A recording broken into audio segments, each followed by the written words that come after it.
بسم اللہ الرحمن الرحیم الحمد للہ رب العالمین والصلاة والسلام علی سیدنا محمد وعلی آلہ الطیبین واصحابہ الطاہرین ومن تبعہم بإحسان اجمعین الی یوم الدین۔ جب ہم ترجمہ قرآن یا پھر تفسیر قرآن کی بات کرتے ہیں تو پہلے ہمارے ذہن میں کیا بات آنی چاہیے، کیا بات آتی ہے؟ پہلے زمانے کی اگر ہم بات کریں، لوگ قرآن مجید کو تلاوت کرنا پسند کرتے تھے، قرآن مجید بچوں کو یاد دلاتے تھے، بچوں کو حفظ کرواتے تھے، انتہائی ادب کیا جاتا تھا قرآن مجید کا، اور ربیع الاول شریف کا مہینے میں پوری قرآن مجید کو وہ ختم کرتے تھے۔ میلاد شریف کے موقع پہ میلاد بھی پڑھتے تھے، قرآن بھی ختم ہوتی تھی، رمضان میں قرآن کی کثرت سے تلاوت ہوتی، جمعہ کو سورہ کہف پڑھا جاتا۔ اسی طرح کسی کی کوئی خاص نیت ہوتی، منت ہوتی، تو جب کیا ہوتا، پورے کا پورا قرآن پڑھا جاتا۔ تو اب یہ چیزوں پہ کیا ہوا، اعتراضات شروع ہونے لگے، لوگ کنفیوز ہونا شروع ہو گئے۔ لوگوں کو تو بس یہ تھا، عوام الناس کو، کہ قرآن مجید انتہائی مقدس کتاب ہے، سمندر ہے، یہ اس کا کوئی کنارہ نہیں ہے، ایک ماہر غوطہ خور جو ہے وہی اس میں غوطہ لگا سکتا ہے۔ تو کوئی جرات نہیں کرتا تھا اس بات کی کہ قرآن کا ترجمہ سیکھے یا پھر تفسیر پڑھے۔ علماء کرام کیا کرتے تھے، قرآن مجید کو سیکھتے تھے، اس کے لیے محنتیں کرتے تھے، سالوں تک محنت ہوتی تھی، اس کے بعد میں جا کے وہ علوم حاصل کر لیتے تھے جو تفسیر کے لیے ضروری ہے۔ تو ایک خاص طبقے تک یہ کام محدود تھا، لیکن ایک فتنہ اٹھایا گیا جس میں یہ بتایا گیا کہ ہر آدمی کو قرآن ترجمے سے پڑھنا چاہیے۔ اب ترجمے کی جو یہ کثرت ہو گئی، ہر آدمی اٹھنے لگا اور ترجمہ سیکھنے لگا، ترجمہ کرنے لگا، پھر بہت سارے لوگ اپنے اپنے ترجمے لکھنے لگے، اردو میں لکھے، انگلش میں لکھے، ہندی میں لکھے، ہندوستان کی الگ الگ زبانوں میں لکھے، ہندوؤں کو بھی پھر تحفے میں دینے لگے قرآن مجید ترجمے والی۔ تو اب یہ ترجمہ ترجمہ ترجمہ بول کے جو ایک ماحول بنا، اس سے کیا خرابیاں آئی، جس کی وجہ سے ایک اچھا خاصا ماحول خراب ہو گیا، فائدہ کم لیکن نقصان زیادہ ہو گیا۔ اگر آپ بزرگوں سے پوچھیں جو 50 60 70 سال کے ہیں کہ اس زمانے میں کتنے لوگوں کو قرآن کا ترجمہ آتا تھا، تو لوگ بولیں گے نہیں بھائی، روزانہ صبح میں اٹھتے تھے، فجر کے بعد میں ایک پارا، آدھا پارا، پو پارا پڑھ لیتے تھے، جیسا بھی قرآن پڑھنے آتا تھا، کہ تلاوت کرتے تھے، برکتیں ان کو حاصل ہوتی تھی، زندگی میں اتنی پریشانی نہیں ہوتی تھی آج جتنی ہے۔ ہاں غریبی تھی، پیسے کی کمی ہوتی تھی، لیکن قرآن مجید کی اگر ہم بات کریں، ان سے آپ پوچھیں تو وہ بتائیں گے کہ سب قرآن پڑھتے تھے، بہت خرابیوں میں ملوث ہیں وہ لوگوں کو آپ چھوڑ دیجیے، لیکن قرآن پڑھنے والے کا وہ ادب کرتے تھے، ٹی وی پہ قرآن مجید بھی سن لیتے تھے، وہ بھی لوگ تھے جب ٹی وی آ گیا تھا۔ تو اب یہ جو فتنہ اٹھا، اس سے کیا خرابی آئی، ہم لوگ جو نئی نسل ہے نا، وہ لوگ پریشان ہو گئے تھے، کریں تو کیا کریں۔ ان لوگوں کو یہ دکھ رہا تھا کہ اہل سنت والجماعت دھوکے میں رکھے، ہم لوگوں کو یہ چیزیں نہیں بتائے جو یہ وہابی آ کے بتا رہے ہیں۔ اب وہابی بعد میں کیا کرے، نام بدل کے اہل حدیث رکھ لیے، مودودی اپنا نام بدل کے اپنی جماعت اسلامی ہونے لگے، وہ پہلے ان کو مودودی بولتے تھے، یعنی ابو العلا مودودی کے ماننے والے، اب اس کے ماننے والے ہیں جماعت اسلامی والے۔ ہمارے بچے بچیاں متاثر ہو جا رہے ہیں ان سے۔ تو آج میں آپ کو مثالیں دے کے سمجھاؤں گی کہ آپ جب اتنی بڑی چیز کی طرف قدم اٹھائے ہیں، قرآن مجید کو سمجھنا اور پڑھنا آپ چاہ رہے ہیں، تو آپ کو یہ چیزیں معلوم ہونا چاہیے کہ یہ جو ہے سمندر، یہ اس کے کنارے قریب نہیں ہے، بہت دور ہے، اور بہت نیچے تک، تہ تک آپ جانے والے ہیں۔ اگر آپ بغیر تیاری کے اتریں گے تو ڈوب جائیں گے، گمراہ ہو جائیں گے۔ جیسے کل میں نے آپ کو ایک مثال دی تھی کہ سمندر کے جو غوطہ زن تھے، انہوں نے سمندر میں غوطہ لگا کے موتیاں نکالی اور پھر اس کو صاف کیا، جو کام کرنا پڑتا ہے کیا، پھر اس کو بازار میں لے کر آئے، بہت اچھے انداز میں، خوبصورت انداز میں ہار بنائے، پیش کے آپ کو خرید کے پہننا ہے۔ صرف آپ وہ نہیں کر کے بول رہے ہیں نہیں سمندر میں جا کے میرے کو نکالنا ہے۔ اس کی مثال میں کل کیا دی تھی آپ کو، کہ گھر میں آپ بیٹھ کے یوٹیوب سرچ کر رہے ہیں، ویب سائٹوں کو دیکھ رہے ہیں اور انسائکلوپیڈیا دیکھ رہے ہیں کہ دوائیں بنتی کیسی ہیں۔ آپ کو جا کے ڈاکٹر سے لکھانا ہے، دوا جا کے خریدنا ہے، کھا لینا ہے۔ یہ نہیں کر کے آپ کیا کر رہے ہیں، میڈیکل پہ نہیں جا کے بول رہے ہیں کہ نہیں مجھے دوا بنانا ہے، آپ اس کا فارمولا لے کے خود دوا بنانے بیٹھ گئے۔ بڑی بڑی کمپنیز کی ذمہ داری ہوتی ہے کہ وہ دوائیں بنائیں، آدمی نہیں بناتا، ڈاکٹرز بھی نہیں بنا لیتے بیٹھتے، اور خاص لوگ رہتے۔ مگر آج کیا ہو گیا، ہر آدمی بول رہا نہیں، طریقہ جب ہمارے سامنے ہے، ترجمہ کرنے ہمیں آ گیا ہے، لہٰذا ہم کیا کریں گے، دوا بنائیں گے اور دوا بنا کے خود کھائیں گے۔ بازار کی جو دوائیں ہیں یہ سب دھوکے والی ہیں، ہم اس پہ بھروسہ نہیں کر سکتے، اس پہ جو سب لکھا ہوا ہے یہ دھوکا ہے، ہم بھروسہ نہیں کرتے، لہٰذا ہم اپنے والے پہ بھروسہ کرتے۔ اب اگر اس زمانے میں کوئی ایسا کر رہا تو پورے سب لوگ بولیں گے یہ تو پاگل ہے، لیکن ہماری عقلوں پہ افسوس ہے کہ ہم دین کے معاملے میں اگر کوئی ایسا کر رہا تو اس کو ہم بے وقوف کیوں نہیں سمجھ۔ حالانکہ رسول اللہ صلی اللہ علیہ وسلم نے صاف فرما دیا، بخاری شریف کی یہ حدیث فرما دیا کہ آخری زمانے میں جو لوگ نکلیں گے وہ کیسے ہوں گے، خوارج کے بارے میں فرمایا ان کی عقلیں کم ہوں گی، سفہا ہوں گے، وہ ان کو بات سے بات سمجھ میں نہیں آتی. آپ 1000 دلائل دے کے بات سمجھیں، آپ دیکھیے میری باتیں سمجھ رہے ہیں، ان کو اس طرح بات سمجھ میں نہیں آتی، وہ اپنی ایک ہی بات بولتے جاتے. حضور نے کیا فرمایا؟ سفہاء الاحلام، ان کی عقلیں چھوٹی ہوں گی. اور فرمایا حدثاء الاسنان، عمر میں چھوٹے ہوں گے وہ. اور کیا فرمایا؟ یقولون من قول خیر البریہ، ترمذی شریف میں بھی حدیث فرمایا کہ وہ خیر البریہ کی بات کو کہیں گے، یعنی رسول اللہ صلی اللہ علیہ وسلم کے اقوال پڑھ کے سنائیں گے. اور ایک جگہ تو فرمایا کہ یقرؤون القرآن، وہ قرآن بھی پڑھیں گے، قرآن پڑھ رہے ہیں، حدیث سنا رہے ہیں، لیکن گمراہ ہیں. فرمایا کہ وہ خود بھی گمراہ ہو رہے ہیں، دوسروں کو بھی گمراہ کر رہے ہیں. جب حضور نے اتنی صراحت سے فرما دیا تو آپ پھر پریشان کیوں ہوتے ہیں، دھوکے میں کیوں پڑتے ہیں؟ اپنی طرف سے تھوڑی محنت کر کے ان کے چنگل سے نکلنے کی کوشش کرنا ہے. اب دیکھیے وہ چیزیں جن کو جاننا ضروری ہوتا ہے تفسیر کے لیے. ویسے تو بہت سارے علوم ہیں، لیکن عام طور پہ مفسرین نے لکھا ہے کہ 21 علوم ہے جس کی ضرورت ہوتی ہے. جب اس میں آدمی کامل ہو جاتا ہے، اس کو جب اس کی باریکیاں سمجھ میں آ جاتی ہے، تو جب جا کے وہ عالم کہلاتا ہے، قرآن مجید کو وہ سمجھ سکتا ہے. اس کو اگر نحو معلوم ہے لیکن صرف نہیں معلوم ہے، وہ پریشانی ہو جائیں گے. اس کو نحو صرف تو معلوم ہے، لغت نہیں معلوم ہے، ڈکشنریاں وہ کھنگالا ہوا نہیں ہے، اس کو ایک لفظ کے 25 معنی کس طرح نکلتے ہیں نہیں معلوم ہے، اس کو بلاغت میں علم معانی کیا ہے، بیان کیا ہے، بدی کیا ہے نہیں معلوم ہے، ادب کس کو بولتے ہیں اس کو نہیں معلوم ہے، منطق نہیں معلوم ہے، فلسفہ نہیں معلوم ہے، حساب نہیں معلوم ہے، فقہ، تفسیر، حدیث، کلام، جغرافیہ، تاریخ، تصوف، یہ سب علوم ایک مفسر کو جاننا ہوتا ہے. اتنی چیزیں جان کے اس کے بعد میں مفسرین نے تفسیریں لکھی. کوئی بھی اٹھ کے آج کے زمانے میں بعض لوگ لکھ لے رہے ہوں گے تفسیر، وہ بھی اہل سنت کی بات نہیں کری میں، اہل سنت ایسی حرکتیں بے وقوفی کی نہیں کرتے، کیونکہ بے وقوف ہونا ان کی نشانی ہے خوارج کی. اب یہ جو نئے نئے نام آ گئے ہیں، اصل نام ان کا حدیث میں خوارج کا آیا. تو اتنے علوم ہوتے ہیں جس کے بعد میں آدمی قرآن کو سمجھتا ہے، پھر سمجھانے کے لیے آگے بڑھتا. اب میں ایک ایک مثال دے کے آپ کو سمجھاؤں گی تاکہ آپ کو آسانی سے بات سمجھ میں آئے کہ ہمیں کتنی احتیاط سے کام کرنے کی ضرورت ہے. اور صرف آپ کو ترجمہ نہیں سیکھنا ہے، ترجمہ آپ کو پڑھنا ہے کتاب سے جو بزرگوں نے لکھا ہے، اور تفسیر پڑھنا ہے، اور مفاہیم کو سمجھنا، یہ آپ کا مقصد ہے. یعنی دوا خریدنا ہے، دوا کھانا ہے، صحت مند ہو جانا ہے، یہ آپ کا مقصد ہے. دوا بنانا آپ کا مقصد نہیں ہے. تفسیر لکھنا، خود سے تفسیر کرنا، خود سے ترجمہ کرنا، یہ آپ کا مقصد نہیں ہے. نہ آپ کو یہ سکھایا جا رہا ہے. اگر میں آپ کو ترجمہ سکھانے بیٹھوں گی نا تو میرے میں اور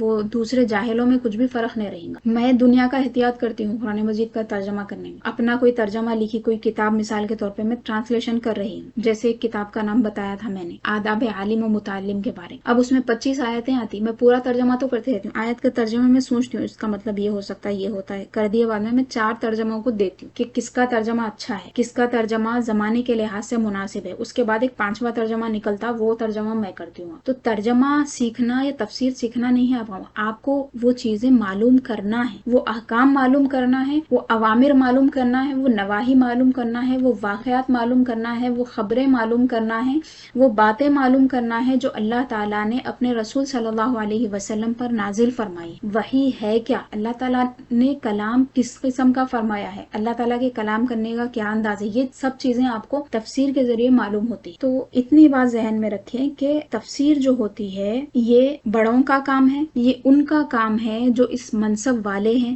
بہت کم لوگ رہ گئے ہیں، ہر زمانے میں بعض لوگ ہوتے ہیں جو اس کے اہل ہوتے ہیں، اور جو بھی تفسیر کرتے ہیں وہ صحابہ کے اقوال کو دیتے ہیں. پہلے تو پوری قرآن پہ ان کی نظر ہوتی ہے کہ کہیں ایک آیت کی تفسیر دوسری آیت سے نکل رہی ہے تو پہلے وہ تفسیر کرتے ہیں. تفسیر کی 4 قسمیں ہیں. پہلی تفسیر کیا ہے؟ تفسیر قرآن بالقرآن، یعنی قرآن مجید کے ذریعے ہی قرآن کی تفسیر ہو رہی ہے. مثالیں میں دیتی جاؤں گی آپ کو. یعنی ایک آیت ہے، اس کا مفہوم زیادہ واضح نہیں ہے. اس کے بعد کیا ہوتا ہے، ہم قرآن مجید کی دوسری جگہوں پہ دیکھتے ہیں تو ایک آیت نکلتی ہے جو اس آیت کی تفسیر کر رہی ہے. یہ جاہلوں کو نہیں معلوم ہوتا. اس وجہ سے لوگ جو پٹکیاں کھاتے ہیں نا، میں وہ بھی آپ کو بتاؤں گی کہاں پہ لوگوں کی خرابی ہو رہی. دوسرا کیا ہے؟ تفسیر قرآن بالحدیث. قرآن مجید کی تفسیر رسول اللہ صلی اللہ علیہ وسلم کے کلام سے ہوتی ہے، اور یہ بہت وسیع ہے یہ تفسیر، کیونکہ رسول اللہ صلی اللہ علیہ وسلم کے بہت سارے اقوال ایسے ہیں جو کسی نہ کسی آیت کی تشریح کرتے ہیں. پہلے ہے تفسیر القرآن بالقرآن، دوسرا ہے تفسیر القرآن بالحدیث. یعنی اگر قرآن مجید کی آیت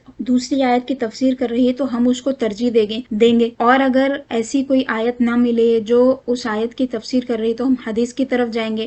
اگر قرآن اور حدیث دونوں میں ہمیں نہ ملے، اگر ہمیں بظاہر نہ دکھے کہ اس آیت کی تفسیر کہیں ہے، تو ہم کیا کریں گے؟ یعنی ہم تو نہیں کریں گے، پہلے کام کر کے چلے گئے ہیں بالإجماع، تفسیر قرآن بالاجماع، قرآن مجید کی اجماع کے ذریعے تفسیر ہوگی، یعنی علماء کا جس بات پر اتفاق ہو گیا ہے اسی سے ہم کیا کریں گے، تفسیر نکالیں گے، یعنی اس آیت کا مفہوم نکالیں گے۔ اس کے بعد کیا ہے، تفسیر القرآن باقوال المجتہدین، مجتہدین کے جو اقوال ہیں، یعنی جو قرآن اور حدیث کو سب سے اچھے طریقے سے سمجھتے ہیں، اعلیٰ علم والے ہیں، اپنی زندگیاں اس کے پیچھے لگائے ہوئے ہیں، اور مسائل کو وہ قرآن و حدیث سے نکالنے کی استطاعت رکھتے ہیں، ان کے اندر اتنی سکت ہے، وہ ایک کام کر سکتے ہیں، وہ ہے مجتہدین، جیسے امام اعظم ابو حنیفہ ہیں، حضرت امام مالک ہے، حضرت امام شافعی ہیں، حضرت امام احمد بن حنبل ہیں، تو یہ مجتہدین، اور بھی ہیں مجتہدین، چونکہ چاروں کے فقہی مذاہب کو اس دنیا میں مختلف جگہوں پہ مانا جاتا ہے، سوائے غیر مقلدین کے، سب پوری دنیا مانتی ہے،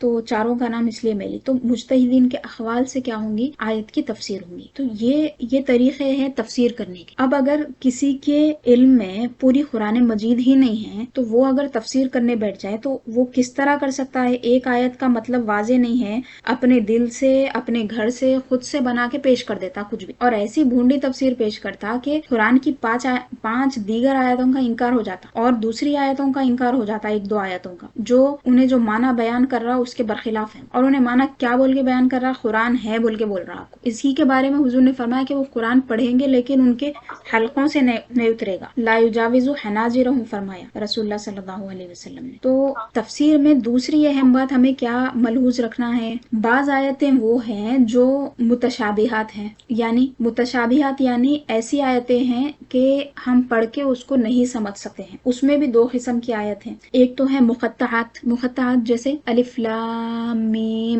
حامیم نون قاف، یہ جو آیتیں ہیں، اسی طرح کاف ہا یا عین صاد الف لام میم را، تو یہ الف لام را، یہ سب جو آیتیں ہیں اس کو بولتے ہیں مقطعات کا تو مطلب کسی کو نہیں معلوم ہے، اللہ کو معلوم ہے، اللہ کے رسول کو معلوم ہے صلی اللہ علیہ وسلم، تو یہ بھی متشابہات میں سے آ گئی۔ اور متشابہات میں سے دوسری آیتیں کون سی ہیں، جو بظاہر تھوڑی تھوڑی سمجھ میں تو آتی ہیں لیکن اس کے اصل مطلب تک ہم نہیں پہنچ سکتے، تو یہ آیتیں جو ہوتی ہیں اس کو ہمیں کیا کرنا چاہیے، اللہ اور اس کے رسول صلی اللہ علیہ وسلم پر چھوڑ دینا چاہیے۔ جیسے آیت ہے فَأَيْنَمَا تُوَلُّوا فَثَمَّ وَجْهُ اللَّهِ، تم جہاں کہیں بھی منہ اپنا پھیرو وہاں اللہ ہی اللہ ہے، وہاں اللہ کا چہرہ ہے۔ اب اس کا مطلب آپ کیا نکالتے، وجہ اللہ یعنی لفظی معنی اللہ کا چہرہ، اگر کوئی لفظی معنی ترجمہ کر رہا ہے تو یہ تو خرابی لازم آ جائے گی لفظی ترجمے سے۔ اس کے بعد ید اللہ فوق ایدیہم، بیعت رضوان میں جب رسول اللہ صلی اللہ علیہ وسلم نے صحابہ کی بیعت لی، صحابہ کے ہاتھوں پہ حضور کا ہاتھ تھا صلی اللہ علیہ وسلم، تو اللہ تعالیٰ نے آیت نازل فرمائی کہ یہ جو بیعت کر رہے ہیں یہ اللہ سے بیعت کر رہے ہیں، انما یبایعون اللہ۔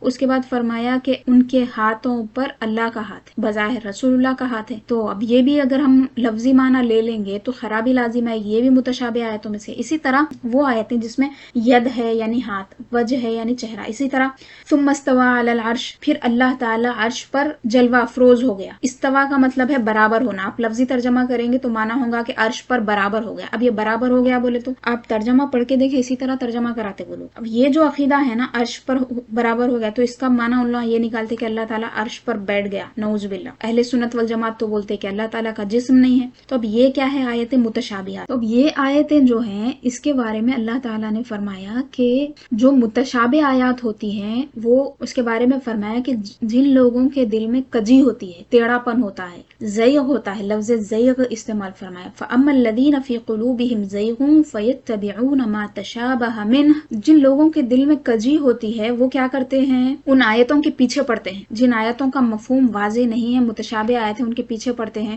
ابتغاء الفتنہ وابتغاء تأویلہ، ایک تو فتنہ مچانے کے لیے، لوگوں میں تفرقہ ڈالنے کے لیے، نئے نئے معنی نکالنے کے لیے، اور دوسرا وابتغاء تعویلی، اس کی تعویل کرنے کے لیے، یعنی لوگوں میں فتنہ بھی کرتے ہیں وہ اس کے ذریعے سے اور اس کی تعویلیں بھی نکالتے ہیں، حالانکہ تعویل نکالنے کی بھی ضرورت نہیں ہے، نہ پھر اس فتنہ کرنے کی ضرورت ہے، بلکہ ایک مومن کو تو یہ چاہیے کہ اللہ اور اس کے رسول صلی اللہ علیہ وسلم پر چھوڑ دے۔ اس کے بعد اللہ تعالیٰ نے فرمایا وَمَا يَعْلَمُ تَأْوِيلَهُ إِلَّا اللَّهُ، اور اس کی تعویل تو اس کے اصل معنی، صحیح معنی اور صحیح پہلو جو ہے وہ اللہ تعالیٰ کو معلوم ہے۔ اس کے بعد فرمایا وَالرَّاسِخُونَ فِي الْعِلْمِ يَقُولُونَ یقولون، اور جو لوگ علم میں پختہ ہیں یعنی وہ غلط معنی نہیں نکالتے، جو علم میں پختہ ہیں، علم کی باریکیوں کو سمجھتے ہیں، وہ کیا کہتے ہیں؟ والراسخون فی العلم یقولون آمنا به کل من عند ربنا وما یذکر الا اولو الالباب۔ فرمایا کہ جو علم میں پختہ لوگ ہیں وہ تو یہ کہتے ہیں کہ ہم اس پہ ایمان لائے ہیں،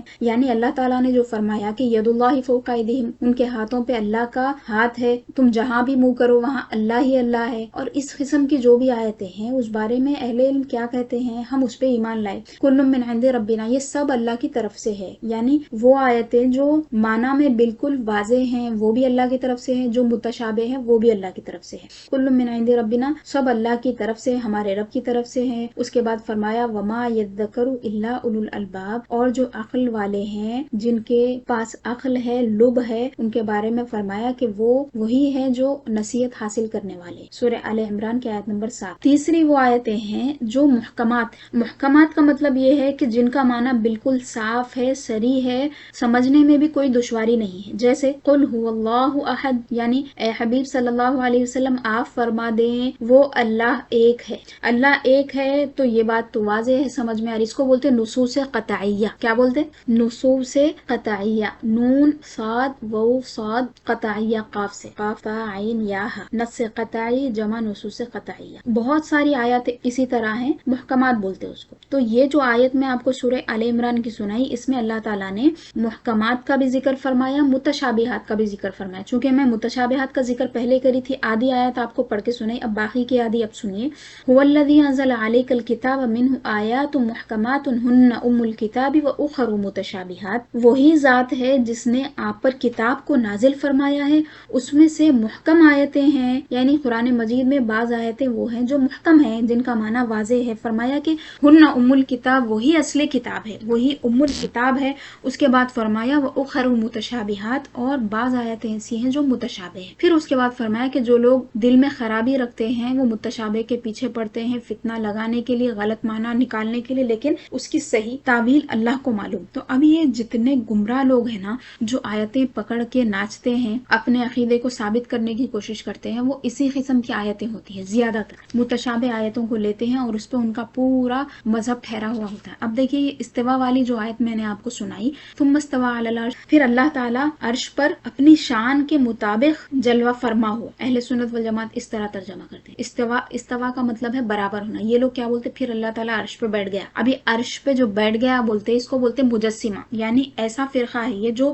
اللہ تعالیٰ کے لیے جسم ثابت کرتا ہے۔ اب یہ عقیدے کی ایک لمبی بحث ہے، جو لوگ عقیدے کے کورس میں ہیں وہ لوگ اس کو پڑھ چکے، آپ لوگ بھی اس کو سنیے تاکہ اچھے سے آپ کو بھی چیزیں سمجھ میں آنے لگے۔ جتنا زیادہ آپ دوسری چیزوں کو سمجھے ہوئے ہوں گے، یعنی آپ فقہ پڑھے ہوئے ہوں گے، حدیث پڑھے ہوئے ہوں گے، عقیدے کو پڑھے ہوئے ہوں گے، تو جب آپ کو تفسیر پڑھنے میں آسانی ہوتی۔ تو بعض آیتیں کیا ہے؟ متشابہات ہیں، متشابہات میں سے تھوڑے مقطعات ہیں جن کا معنی کسی کو بھی نہیں معلوم ہے، اور بعض وہ ہیں جن کا لفظی اعتبار سے تو ظاہری میں معنی سمجھ میں آتا ہے لیکن پورے معنی سمجھ میں نہیں آتے، وہ اللہ کو معلوم ہے اور اس کے رسول کو معلوم ہے صلی اللہ علیہ وسلم۔ بعض لوگ کیا بولتے؟ اس کا معنی رسول اللہ صلی اللہ علیہ وسلم کو بھی نہیں معلوم ہے، اس طرح کی بھی باتیں لکھے لو۔ تو علماء نے ان کا رد کیا اور فرمایا کہ اگر اللہ تعالیٰ نے حضور سے کلام کیا ہے اور حضور کو خود اس کا معنی نہیں معلوم ہے تو اللہ تعالیٰ کا بات کرنا بیکار ہو گیا، اور اللہ تعالیٰ تو ایسا نہیں کر سکتا۔ یعنی اللہ جب اپنے محبوب سے کلام فرما رہا ہے اور رسول اللہ کو وہ بات ہی سمجھ میں نہیں آ رہی اللہ تعالیٰ کیا فرما رہا ہے، تو بات تو پھر خراب ہو گئی نا صلی اللہ علیہ وسلم۔ تو اسی لیے ہمارا عقیدہ یہ ہے اہل سنت والجماعت کا کہ اللہ تعالیٰ نے اپنے حبیب کو اس کا علم دیا ہے، جب کلام فرمایا ہے تو کلام کو رسول اللہ صلی اللہ علیہ وسلم نے اچھے سے فہم فرما لیا ہے، سمجھ لیا ہے۔ پھر محکم آیات وہ ہیں جن کا معنی واضح ہے، جیسے کہ میں نے قل اللہ احد کی مثال دی، اس کو بولتے ہیں نصوص قطعیہ۔ اور بعض آیتیں ایسی ہوتی ہیں وہ متشابہات کی جیسی پوشیدہ بھی نہیں ہے کہ معنی سمجھ میں ہی نہیں آ رہا، اپنا ذہن وہاں تک جا بھی نہیں سک رہا، نہ وہ نصوص قطعیہ کی طرح واضح ہوتی ہیں، یعنی بالکل واضح بھی نہیں ہے اور بالکل مبہم بھی نہیں ہے متشابہات کی طرح کہ سوچنا پڑا اس کے بارے میں۔ تو یہ جو آیتیں ہیں، اس قسم کی آیتوں کی تفسیر کی ضرورت ہوتی، بغیر تفسیر کے صرف اگر ترجمہ کر دیں گے تو کیا ہو جائیں گی؟ ہلاکت، آدمی ہلاک ہو جائے گا اور اس کا ایمان چلے جائے گا۔ اس کو تو بظاہر یہ دکھ رہا کہ میں قرآن پڑھ رہا ہوں، میں قرآن کا ترجمہ پڑھ رہا ہوں، لیکن انہیں ہلاک ہو جاتا۔ اب میں آپ کو چند مثالیں دے کر یہ بات سمجھاتی ہوں۔ اللہ تعالیٰ نے کیا فرمایا قرآن مجید میں؟ وَلَا تَدْعُ مِن دُونِ اللَّهِ مَا لَا يَنفَعُكَ وَلَا يَضُرُّكَ فَإِن فَعَلْتَ فَإِنَّكَ إِذًا مِنَ الظَّالِمِينَ۔ اب یہ سورہ سورہ یونس کی آیت نمبر 16 ہے، آیت نمبر 106 ہے۔ یہ آیت کا میں آپ کو مفہوم سمجھاتی ہوں، پھر آپ کو میں یہ بتاتی ہوں کہ یہ وہابیہ جو ہیں وہ کیا کرتے ہیں، اہل حدیث اس کا مطلب کیا نکالتے ہیں۔ ہر اہل حدیث آپ کو یہ بات بولے گا اللہ کے سوا کسی کو بھی پکارنا شرک ہے۔ اب وہ بیوقوف کو یہ نہیں معلوم ہے کہ دعا کا مطلب کیا ہے۔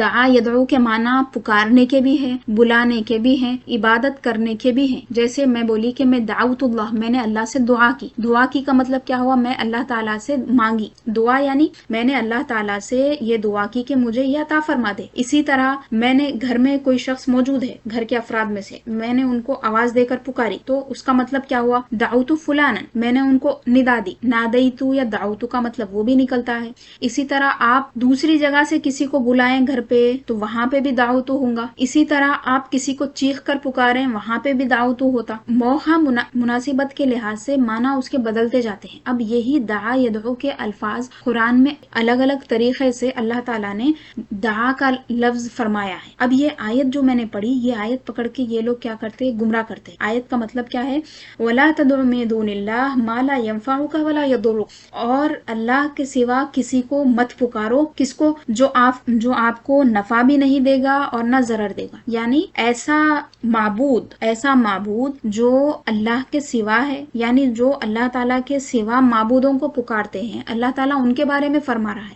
اب یہ لوگ چونکہ لفظی ترجمہ کریں، میں چونکہ اور 4 آیتیں آپ کو دلیل کے طور پہ پیش کروں گی جو یہ آیت کی تفسیر کر رہی ہے، ان کو تو اس سے لینا دینا نہیں، ان کو مطلب یہ ہے کہ اولیاء اللہ کی دشمنی دلوں میں بٹھانا ہے لوگوں کی، اولیاء اللہ سے دور کرنا ہے، یا رسول اللہ کہنا شرک ہے یہ بتانا ہے ان کو۔ تو وہ لوگ اس کا ترجمہ کیا کرتے جو اللہ کے سوا کسی کو پکارے جو نہ نفع دیتا ہے نہ زر دیتا ہے آپ کو، یعنی زر یعنی تکلیف، جو نفع دیتا ہے نہ نقصان دیتا ہے، اگر آپ اس کو پکاریں گے فَإِن فَعَلْتَ، اگر آپ ایسا کریں یعنی غیر کو پکاریں، فَإِنَّكَ إِذًا مِّنَ الظَّالِمِينَ، تو آپ ظالموں میں سے ہو جائیں گے۔ یہاں پہ ایک بات ہو گئی۔ اب اور ایک آیت دیکھیے، سورہ احقاف کی آیت ہے، وَمَنْ أَضَلُّ مِمَّن يَدْعُو مِن دُونِ اللَّهِ، اس سے بڑھ کر کون گمراہ ہے جو اللہ کے سوا دوسرے کو پکارے۔ اب ایک سادہ آدمی جو خوش عقیدہ ہے، اس کو پہلے اگر یہ آپ بات بولے تو انہیں تو پریشان ہو جائے گا، اللہ کے سوا کسی کو بھی نہیں پکارنا ہے۔ نہیں پکارنے کا مطلب کیا ہے، ہم تو آپس میں ایک دوسرے کو پکار لیتے، تو یہ پکارنے کا مطلب کیا ہوا، آدمی کنفیوز ہو جاتا۔ لیکن یہ لوگ کیا کرتے، یہ آیتوں میں پھنسا کے بولتے کہ اللہ کے سوا کسی کو نہیں پکارنا ہے،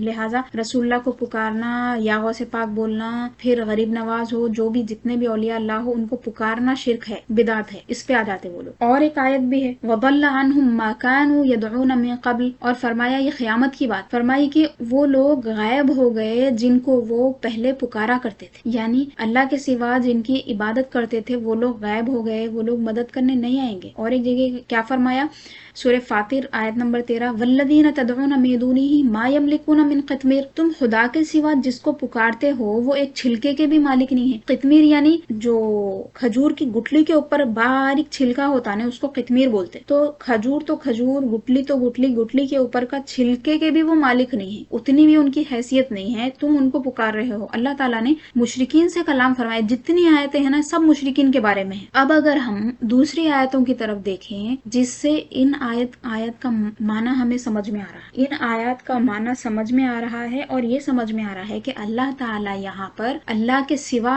دوسروں کو مت پکارو فرما رہا ہے۔ اس کا مطلب یہ ہے کہ اللہ کے سوا دوسروں کو معبود سمجھ کے مت پکارو۔ جس طرح ہم یا اللہ کہتے ہیں، اسی طرح وہ کیا کرتے تھے، اپنے بتوں کے نام لے کر پکارتے تھے، اپنے بتوں کا نام لے کر مدد کے لیے پکارتے، تو اللہ تعالیٰ نے ان کو اس بات سے روکا ہے۔ اب دیکھیے پوری آیتوں میں دعا کا لفظ آیا ہے، تدعونا، یدعونا، لا تدعو، اس قسم کے، ولا تدعو ممن یدعو، 4 آیتیں میں نے آپ کو سنائی، سب میں لفظ دعا آیا ہے، دعا کا معنی پکارنا ہے۔ اب سورہ احزاب کی آیت نمبر 5 دیکھیے، وہاں پہ کیا ہے، ادعوہم لآبائہم، یعنی جو بچوں کو آپ پال لیتے ہیں وہ دوسروں کے بچے ہوتے ہیں، ان کے بارے میں یہ آیت نازل ہوئی، متبنہ کے بارے میں، یعنی جو لے کر پال لیتے ہیں، گود لیے ہوئے بچے ہوتے ہیں، اڈاپٹ کر لیتے بچوں کو، وہ بچوں کے بارے میں فرمایا کہ ان کو ان کے باپوں کے ناموں سے پکارو۔ اب دیکھیے وہاں پہ اللہ تعالیٰ فرمایا کہ اللہ کے سوا کسی کو مت پکارو، اب یہاں پہ فرما رہا کہ ان کو ان کے باپوں کے نام سے پکارو، تو مطلب کیا ہوا، عقل مند ہے تو سمجھ جاتا، عقل مند یہ سمجھتا کہ یہاں پہ بات چل رہی ہے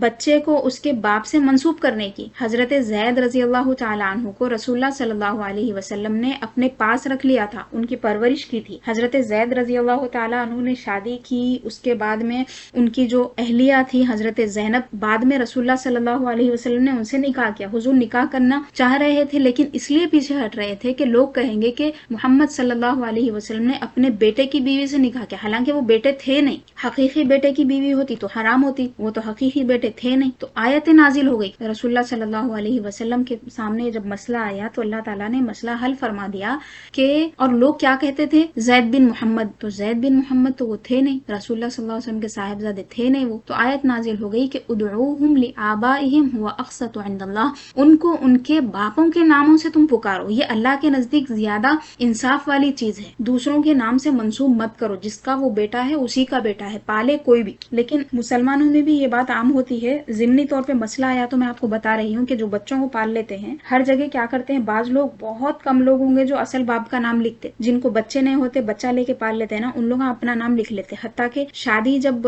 کرتے نا، شادی کے آپ کارڈ میں بھی دیکھیے وہی نام لکھ لیتے. ہر جگہ ان کے جو ڈاکومنٹس رہتے اس کے اندر بھی باپ کا نام وہی رہتا. پھر ظلم یہ ہوتا کہ ان کی جائیداد کا وارث بھی وہی بیٹا بنتا، حالانکہ انہیں پالا ہوا ہے، حقیقی بیٹا نہیں ہے وہ. تو یہاں پہ دیکھیے اللہ تعالیٰ فرما رہا ہے ادعوہم. اب اس کا جواب کیا دے سکتے وہابی اور سلفی؟ وہاں پہ تو آپ بول رہے ہیں کہ کسی کو پکارو ہی مت، تو اب یہاں پہ پکارنے کی بات ہو رہی تو ان کی عقل میں یہ بات نہیں گھستی کہ پکارنے میں فرق ہے. یہاں پہ پکارنے کی جو بات ہو رہی ہے، یہاں پہ بچوں کو ان کے باپ کے نام سے منسوب کرنے کو پکارنا کہا گیا ہے. اور ایک آیت ہم لیتے ہیں حضرت ابراہیم علیہ السلام کا جو واقعہ ہے، اس میں کیا فرمایا؟ سورہ بقرہ کی آیتیں آپ دیکھیے. ابراہیم علیہ السلام نے اللہ تعالیٰ سے پوچھا کہ اے اللہ مجھے تو دکھا دے تو مردوں کو زندہ کیسے کرتا ہے. اللہ تعالیٰ نے فرمایا کہ فلا تؤمن، کیا تمہیں یقین نہیں ہے، ایمان نہیں ہے؟ تو انہوں نے کہا کہ اے اللہ مجھے ایمان ہے کیوں نہیں، لیکن میں چاہتا ہوں کہ میرا دل مطمئن ہو جائے. تو اللہ تعالیٰ نے فرمایا، میں صرف مفہوم سنا رہی ہوں آپ کو، فخذ اربعۃ من الطیر فصرہن، تم 4 پرندے لو، اس کو کاٹو،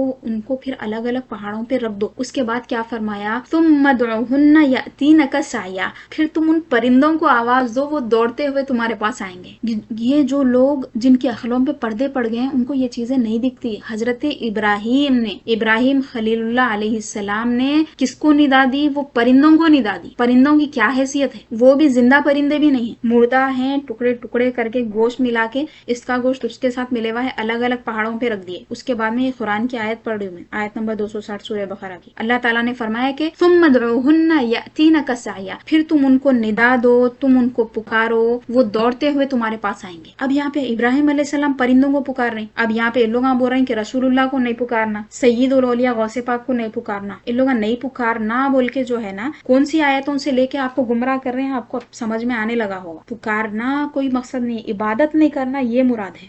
تو کیا فرمایا ابراہیم علیہ السلام کو اللہ تعالیٰ نے؟ تم ان کو پکارو، آواز دو، وہ کیا کریں گے؟ دوڑتے ہوئے آئیں گے. پھر رسول اللہ صلی اللہ علیہ وسلم کے بارے میں کیا فرمایا؟ والرسول یدعوکم فی اخراکم، سورہ آل عمران کی آیت ہے. اور رسول صلی اللہ علیہ وسلم تم کو پچھلی جماعت میں پکارتے تھے، یعنی رسول اللہ صلی اللہ علیہ وسلم کے پکارنے کو بھی یہاں پہ بیان کیا گیا. یعنی جب یہ لوگ کہہ رہے ہیں کہ اللہ کے سوا کسی کو نہیں پکارنا، یہاں پہ اللہ تعالیٰ فرمایا ہے رسول دوسروں کو پکارتے ہیں. اب یہ کون سا پکارنا ہوا؟ یہ پکارنا الگ ہے، یعنی بلانا ہے، اللہ کی طرف بلانا ہے. یہ سب میں فرق ہے. یعنی لغت نہیں جاننے کی وجہ سے، تفسیر کی احکام کو نہیں جاننے کی وجہ سے، علوم تفسیر کو نہیں جاننے کی وجہ سے یہ خرابی لازم آ رہی. اور سب سے بڑی خرابی ان کے پاس جو ہے وہ گمراہی ہے. جب وہ اولیاء اللہ کا ادب چھوڑ دیے اور مجتہدین کی محنتوں کو وہ حقیر سمجھنے لگے اور اپنے آپ میں خود کو کیا سمجھنے لگے، اگر اپنی زبان میں اپن بولے، اگر حیدرآبادی میں، تو ترم خان سمجھنے لگے اپنے آپ کو، اور بولے کہ ترجمہ کر کے میں پڑھ لوں گا، سمجھ لوں گا. تو اللہ تعالیٰ ان کو گمراہ کر دیا. بظاہر وہ قرآن پڑھے، حدیث پڑھے، لیکن گمراہی ایسی ہو گئی ان کے پاس. اب آپ کو میں ایک دلیل ایسی دیتی ہوں جس سے آپ کو سمجھ میں آئے گا کہ جن آیتوں میں اللہ تعالیٰ نے اللہ کے سوا دوسروں کو پکارنے سے منع کیا ہے اس کا مطلب کیا ہے، جو یہ لوگوں کو معلوم نہیں ہے. اللہ تعالیٰ نے فرمایا وَمَن يَدْعُ مَعَ اللَّهِ إِلَٰهًا آخَرَ لَا بُرْهَانَ لَهُ بِهِ فَإِنَّمَا حِسَابُهُ عِندَ رَبِّهِ. فرمایا کہ اور جو اللہ کے ساتھ کسی دوسرے معبود کو پکارے. دیکھیں کلیئر آ گیا، اللہ کے سوا کسی دوسرے معبود کو پکارے. اب یہاں ہم اگر رسول اللہ کو پکارتے ہیں تو ہم رسول کو رسول سمجھ کے پکارتے ہیں، اللہ کا محبوب سمجھ کے پکارتے ہیں. اگر ہم غوث پاک کو یا غوث کہتے ہیں تو یہ اللہ کا ولی ہے، ولیوں کے سردار ہے سمجھ کے ہم ان کو ندا دیتے ہیں. کسی بھی اللہ والے کو آپ پکارتے ہیں تو کس لیے پکارتے ہیں؟ آپ الہ نہیں سمجھتے، خدا نہیں سمجھتے. کوئی بھی مومن اللہ کے سوا کسی کو خدا نہیں سمجھتا. لیکن یہ لوگوں کو اس بات کا شوق ہے کہ اپنے سوا ہر ایک کو گمراہ سمجھنا،